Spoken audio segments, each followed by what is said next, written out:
So yan po, welcome back to my channel. So, kumusta naman po kayo guys? Okay, so yan guys, maraming salamat po sa walang sawang pagsubaybay sa ating pong mga reading. And paalala lang po na ang reading po natin ay general reading lamang.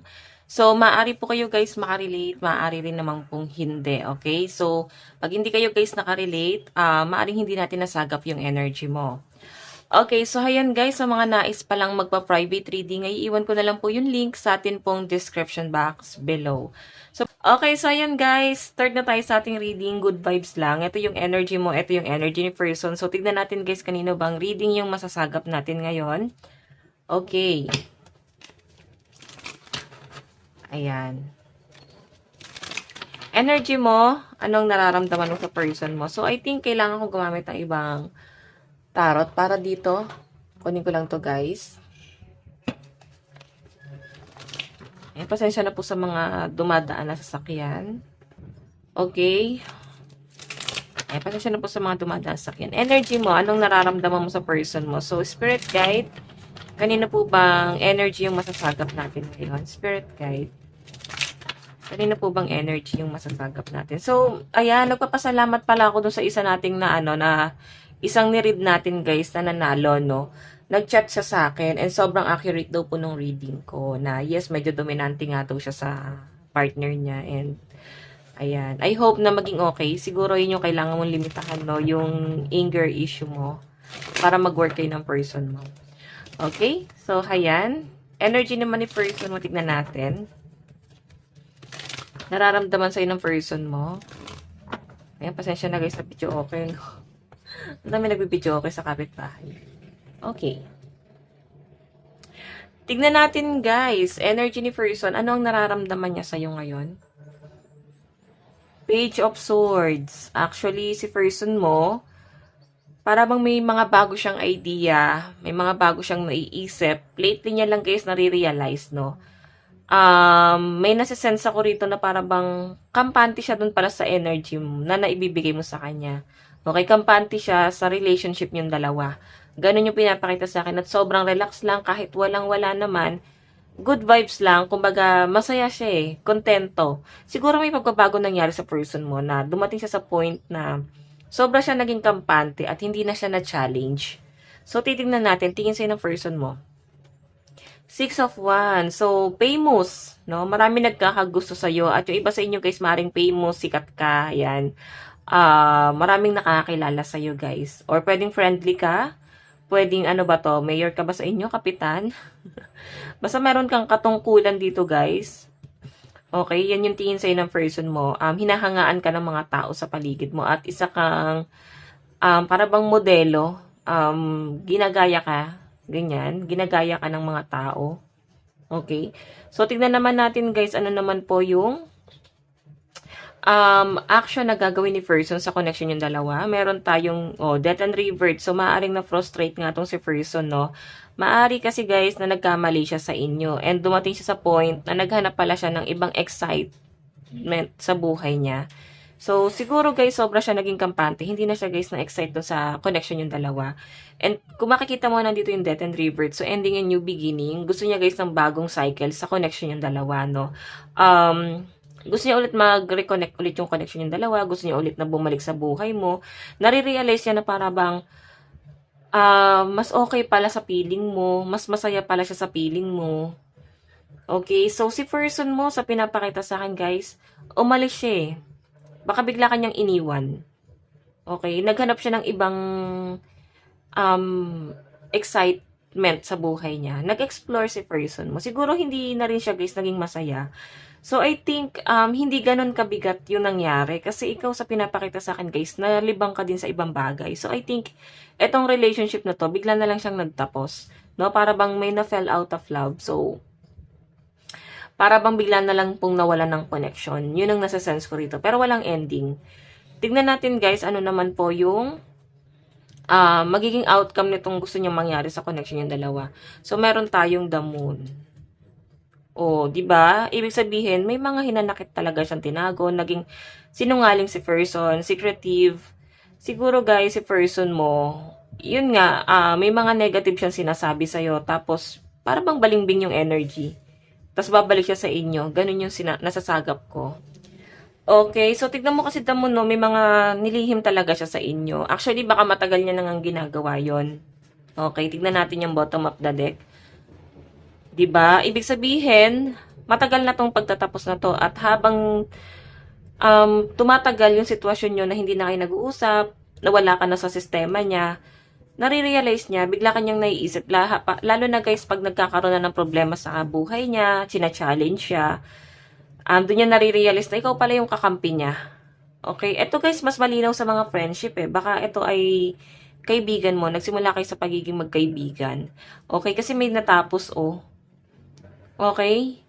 So, alam niyo guys, alam mo sa sarili mo na naibigay mo naman yung tama eh para sa connection nyo. Siguro talagang nakulangan tong taong to.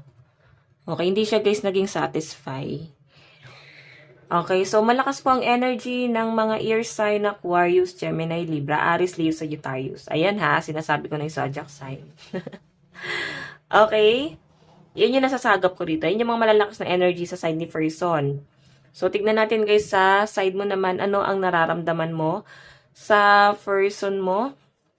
'Di ba? Na-stuck actually, ikaw hindi ka showy. Tignan mo, nung umalis si person, hindi niya naramdaman na, ay, parang di naman siya nasaktan, parang wala lang sa kanya. Pero masakit para sa'yo, no? Hindi ka na lang siguro humabol, hindi ka na lang nagsalita.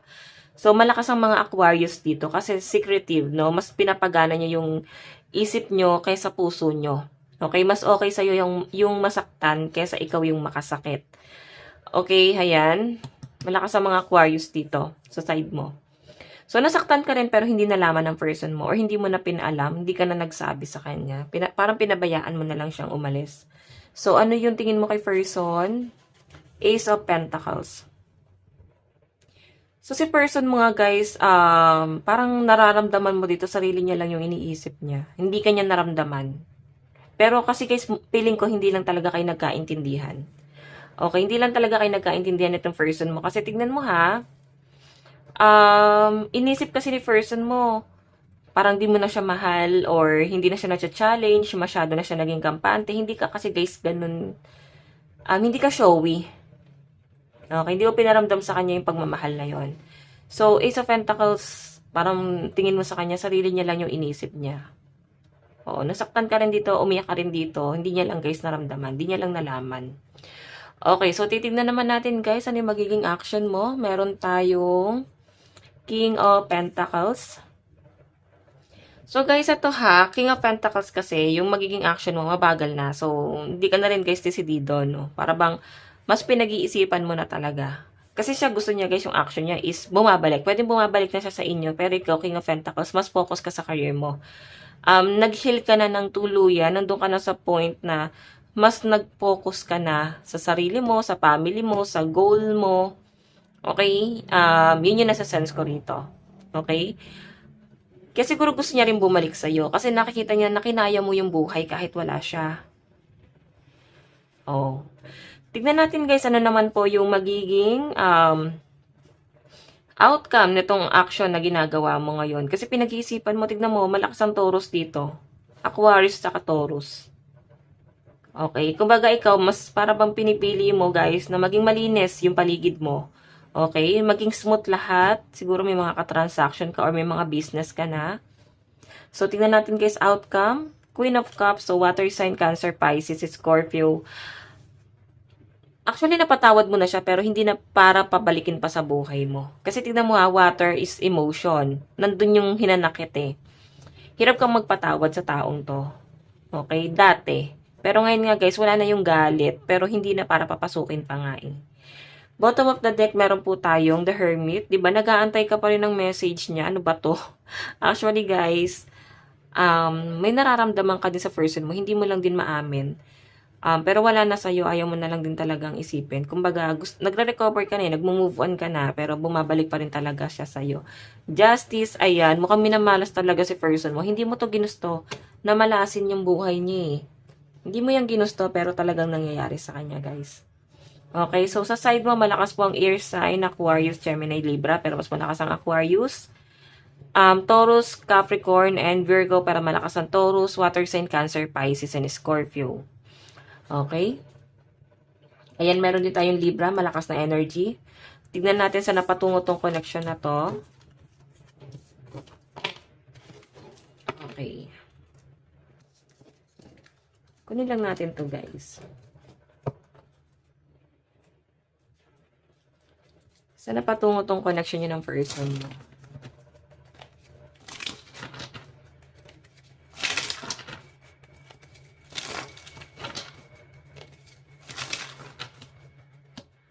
Sana po patungo to spirit guide.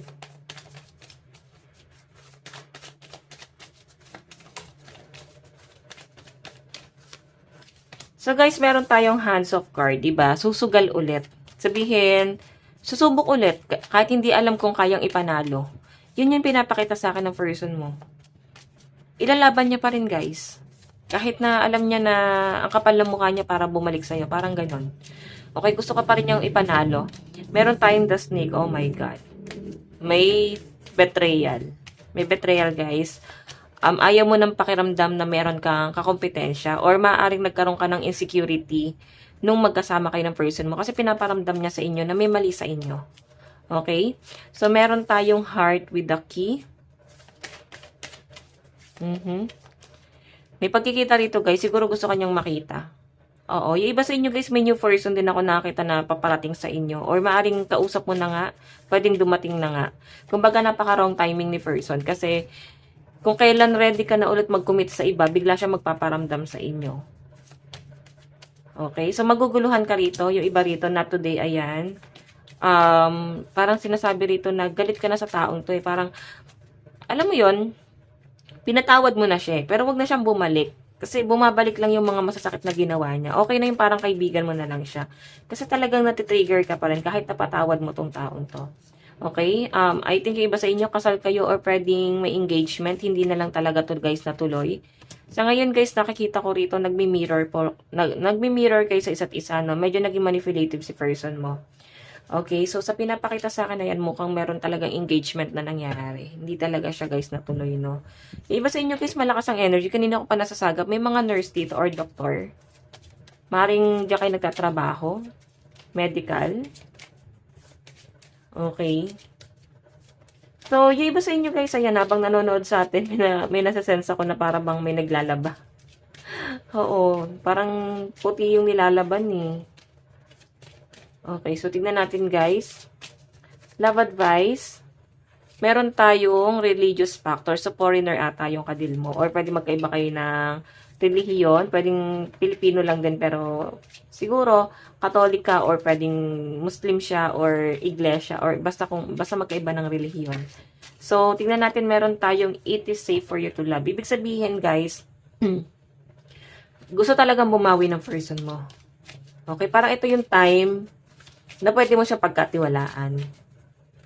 Okay, kasi hindi naman niya naramdaman na nasaktan ka eh.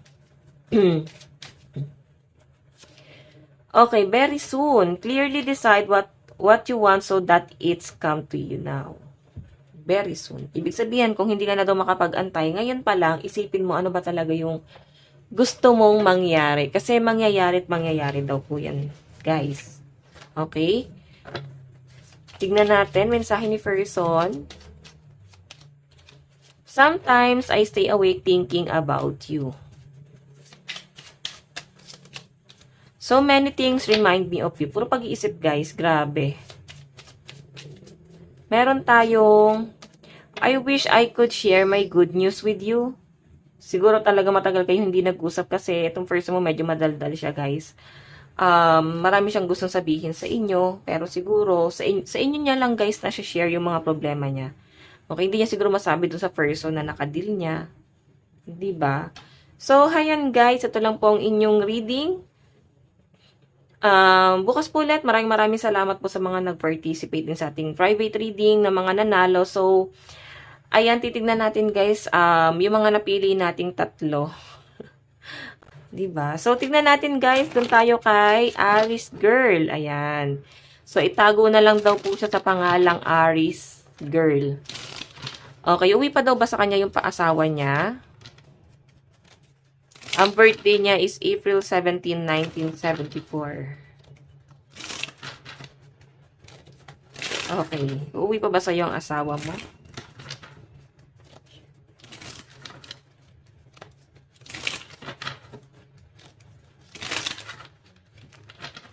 Aris girl. Bigla kong nahilo habang sinashuffle ko yung card mo. So, I think, grabe yung nangyayari sa'yo. Hindi ko kinakaya yung energy. Titignan natin ha. I think, grabe, as in, gumuho yung mundo mo. Okay, tignan natin. Aris girl.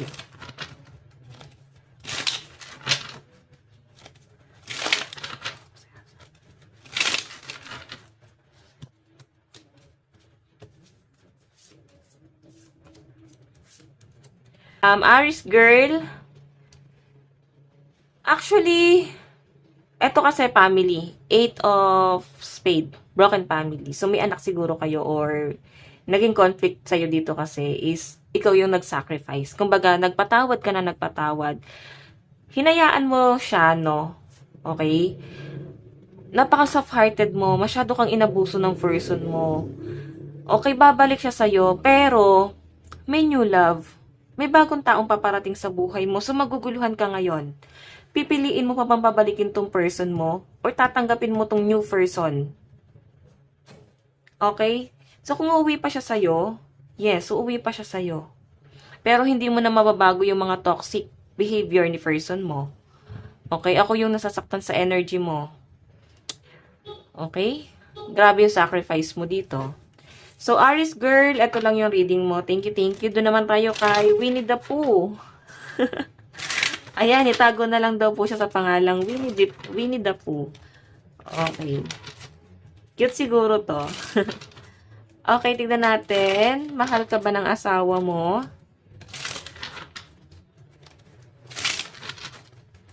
Okay.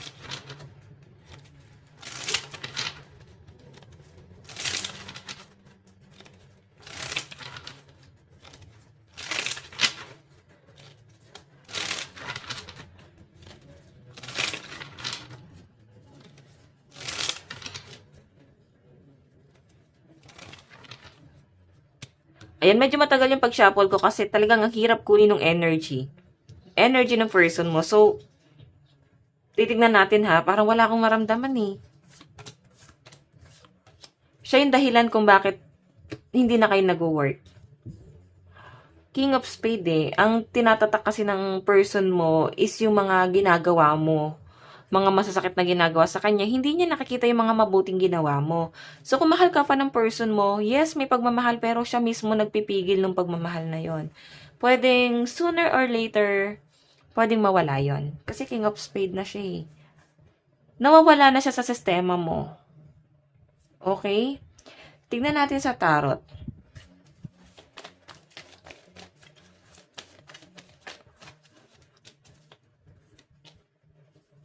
Okay, so pwede pa naman daw bumalik etong pagmamahal niya sa'yo. Pero, itatry niya sa iba. Kasi may new love eh. Pwedeng, ayun no, nag-explore si person mo, 7 of Cups, new love interest. Okay, nag-explore. Pwedeng tinatry niya kung meron pa bang ibang magmamahal sa kanya. Pero babalik pa rin siya sa'yo eh. May mga kasinungalingan siya sa'yo. The Moon. Oh, mararamdaman mo yan. Nararamdaman mo talaga, yan, no? Page of Swords. So, maniwala ka sa instinct mo.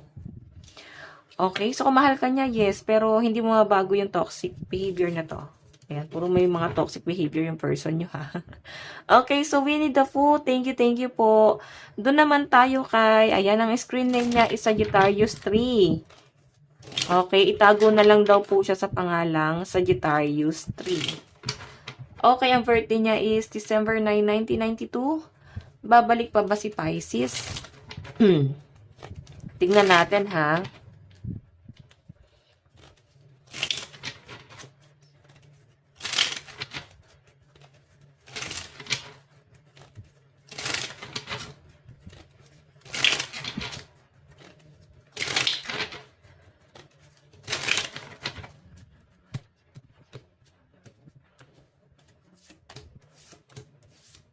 Naku.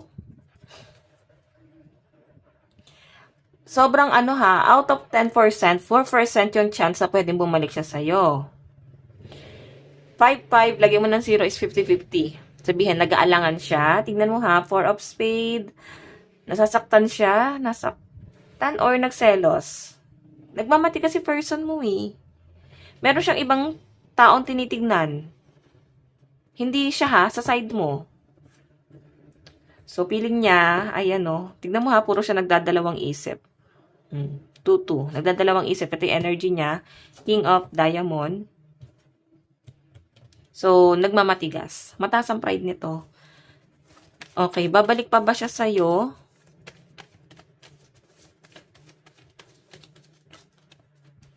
Oh, actually broken-hearted din siya, no? Nahihirapan din siya. Alam mo yung feeling na gusto kanyang habulin, pero lagi niyang tinitignan yung conflict sa'yo. Maring may conflict dito, or may problema nangyari. Oh, iniisip-isip ka rin naman niya, pero oh my God. May conflict sa'yo. Yun yung nakikita ko rito na maaaring nagpipigil sa kanya kung bakit gusto niyang bumalik sa'yo. Gusto niya pero parang pinipigilan niya yung sarili niya. Okay? So, kung kakausapin mo siya, I think makikipagmatigasan siya sa'yo. Kasi tingnan mo naman, King of Diamond, dominante yung energy. Okay? Siguro kung magre-reach out ka sa kanya, magdadalawang isip pa yan kung re-replyan ka or what. Kung may pag-uusap sa inyo, siguro sobrang konti. Pero kung babalik pa siya sa'yo, nagpipigil, hindi ko pa masagap na babalik. Okay? Pero sooner or later, ayan lagi tayo sa sooner or later, may Knight of Swords, may paghahabol naman. Sabihin, hayaan mo siya na mabaliw kakaisip sa'yo. Hahabol din yan. Okay, so ayan, thank you po sa mga napili natin. So sa mga gusto pong sumali, ayan, panoorin nyo na lang po itong video na to. Thank you po sa mga nanalo. Bukas po ulit. God bless and love you all. Thank you. Hi guys! So ayan, magkakaroon tayo guys ng pre-reading. So mamimili po ako sa mga magko-comment ng 3 tao na i-reading ko. So, paano guys makakasali? Subscribe ka sa ating channel. I-comment lang guys ang full name, birthday, isang question, example ng isang question. For example lang to guys, mahal pa ba niya ako? Huwag na po nating lawakan para hindi na po tayo maguluhan. Then, screen name. Mahalaga kasi ito guys. Sa next video ko kasi ipopost ang reading nyo, lalo na sa mga ayaw naman i-public ang kanilang pangalan. Okay? For example, ang screen name nyo is Pikachu. Itago nyo na lang po ako, madam, sa pangalang Pikachu. Ang katanungan ko po ay, mahal pa ba ako ni Blank? So, hayan. Okay? Yun lang guys, yan. Okay, paano kayo guys makakasali? Paano kayo makakasali? Tapusin lang guys ang ating video. Huwag po natin i-skip ang ads for energy exchange. And malalaman ko rin naman guys, yan. Kasi 3 tao lang guys ang pipiliin ko. Kailan malalaman ang results? Sa next upload ko guys, ilalagay ang reading sa dulo ng video. Be sure na tama ang format ng text. Pagka mali ay hindi ka na makakasali. So abang-abang lang guys kasi baka ikaw na ang next na ma-read ko. No? So yun guys, maraming salamat. Enjoy your watching. Bye-bye!